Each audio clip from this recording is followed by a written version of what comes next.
लेकरासाठी लढतोय हे मराठा समाजाला महाराष्ट्राला सांगतोय. एक मेला तरी चालत, पण लाखो करोडो लेकरं मराठीचे सुखी झाले पाहिजेत हे स्वप्न घेऊन मी इथं जीवाची बाजी लावून बसलोय. मी कोणताही अ, अतिरेक करत नाहीये, परंतु नाविलाज आहे. मी एवढ्या वेळेसच माझ्या समाजाचा शब्द ऐकत नाहीये. समाजाचं म्हणणं आहे मी उपोषण करू नये, परंतु मला नाविलाज आहे. मी आपल्याच समाजाचे लेकरं मोठे व्हावेत म्हणून आमरण उपोषणाला बसतो. आता मराठी एक आहेत का नाहीत हे उभ्या जगानं बघितल्या. हां, त्याच्यामुळं काहीही गर्दी करायची गरज नाही, एकजूट दाखवायची गरज नाही. सगळ्याला आधी वाटत होतं मराठ्यांचं एकजुटीचं किंवा सभेचं रूपांतर मतात होणार नाही. ते झालं. त्याच्यामुळे ते झालेलं आहे. त्यामुळे इकडं आलेलीच गर्दी एकजूट ह्याच थोडंच आहे. काही गरज नाही. कामं सोडून येऊ नका. मी एकटा पठ्ठ्या तुमचा मुलगा म्हणून इथं लढायला तयार आहे. साहेब, तुम्ही एक आवाहन केलं होतं की कोणाच्या उमेदवाराला तुम्ही काही पाठिंबाही दिला नव्हता, कोणाला विरोधही केला नव्हता, तरी सुद्धा समाज एकवटला हो करोडा तुमच्या मागे निवडणुकीच्या दृष्टीने. मी काय वाईट केलंय? मी काय वाईट केलं? मी समाजाच्या लेकरासाठी त्यांची लेकरं मराठ्यांची मोठी व्हावीत म्हणून लढतोय.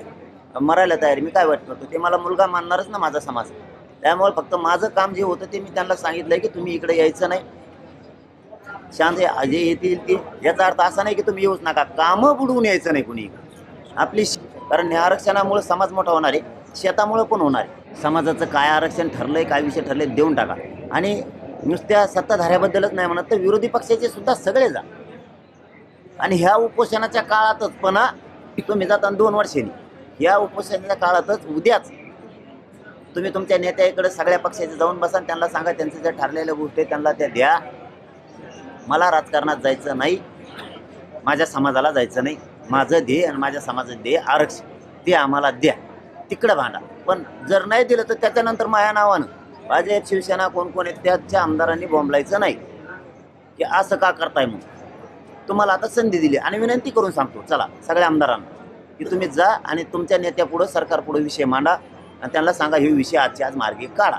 मला राजकारणात जायचं नाही. उगाच बोंबलाच नाही मग तुम्हाला बोलायला संधी नाही.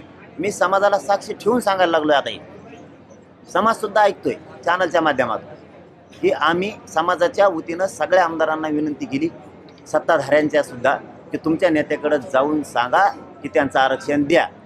मग परत तुम्ही म्हणतात तुम्ही विधानसभेला कसं काय आले पुढं, तर तुम्हाला सांगितलं ना आता जा, तर तुम्ही जा ते प्रश्न सोडून आणा. आम्ही येत नाहीत. तुम्ही नाही गेले तर उद्या तुम्ही बोलायचं नाही. समाज तुम्हाला बोलून देणार नाही, कारण तुम्हाला आम्ही जा म्हणून सांगितलंय. समाज एकाही आमदाराला बोलून देणार नाही, कारण तुम्हाला तिकडं जा म्हणलं तर तुम्ही गेले नाही, इकडं काय बोंबलता मग, असा समाज तुम्हाला उद्या म्हणणार. तुम्ही प्रश्न सोडा. धन्यवाद.